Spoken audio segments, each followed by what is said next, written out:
करती हूँ मम्मी, कौन करेगा। और तो और मेरी सासू माँ बैठे बैठे मेरी सारी कामों का सिर्फ कमियां निकालते रहती है कि ये अच्छा नहीं की, ऐसे खराब कर दी, सब कुछ बर्बाद कर दी, बस खली खोटी सुनाते रहती है मम्मी। जेठानी जी का तो बात ही मत करो मम्मी, इतनी काम चोरनी है, इतनी काम चोरनी, एक काम नहीं करती, सारा घर का काम मेरे ऊपर छोड़ देती है मम्मी। और तो और सारा काम मुझे ही करना पड़ता है। और सासू माँ बोलती है कि जेठानी है, वो बड़ी है, वो आराम करेगी, जा सारा काम तू ही कर ले। और सारा काम मुझे ही करके और खली खोटी भी मुझे ही सुनना पड़ता है मम्मी। मैं क्या बताऊं, मैं बहुत परेशान हूँ मम्मी शादी करके। बहू, किससे बातें कर रही हो तुम?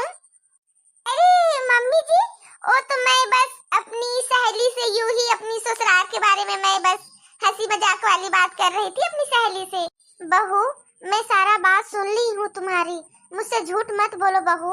बहू, ससुराल का ना कोई भी बात मायके में मत बोला करो। ससुराल की बात मायके में बोलने से अपना घर का ही इज्जत कम होती है बेटा। ये बात मैं तुझे आज समझा दे रही हूँ।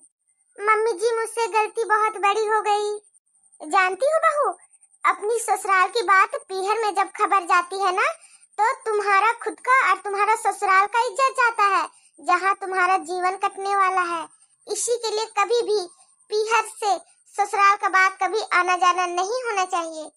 सुन बहू, शादी हो जाने के बाद ना ही एक लड़की का मायका अपना होता है, ना ही ससुराल। ये जुबान जो है, यही व्यवहार बना के रखने से ना बेटा, अपना मायका तो खत्म हो ही जाता है, ससुराल बना रहता है। कभी भी तुझे जरूरत पड़ेगी ना, अगर ये जुबान हमसे अच्छा बना के रखेगी ना, तो मैं हमेशा तुम्हारे लिए खड़ी रहूंगी। यानी कि तुम्हारी मम्मी यहाँ पे नहीं आएगी तुम्हारी दुख सुख में साथ देने के लिए। मम्मी जी, मुझे अपनी गलती का एहसास बहुत अच्छी तरह से हो गई। तुम जो फोन पर अपनी ससुराल की सारी चुगलियां अपनी मम्मी को बता रही हो, मेरी सास ऐसी है, मेरी जेठानी ऐसी है, तो क्या समय पे तुझे सास और जेठानी काम आने वाली है या तुम्हारी मम्मी? बताओ बताओ, कौन आएगा तुम लोग को काम? मम्मी जी आप आएंगे और जेठानी जी आएंगे। मेरी मम्मी तो बहुत दूर में रहती है, उससे आने में बहुत समय लगेगा। सुन बहू, कान खोल के सुन ले, ये दुनिया है ना, अगर तुम अच्छी हो तो सभी लोग पूछेंगे, माँ बाप भी।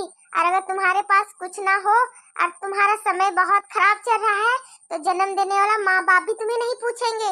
इसी के लिए जब ससुराल आ गई हो ना, तो ससुराल का जितना भी सदस्य है, सभी को अपने दिल से, सीने से, प्यार से जीत, ताकि तुम्हें वक्त में सभी लोग काम आए।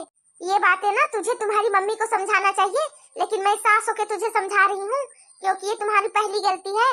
मैं माफ कर दूंगी, बार बार इस तरह से गलती करोगी छोटी, तो मैं तुझे माफ भी नहीं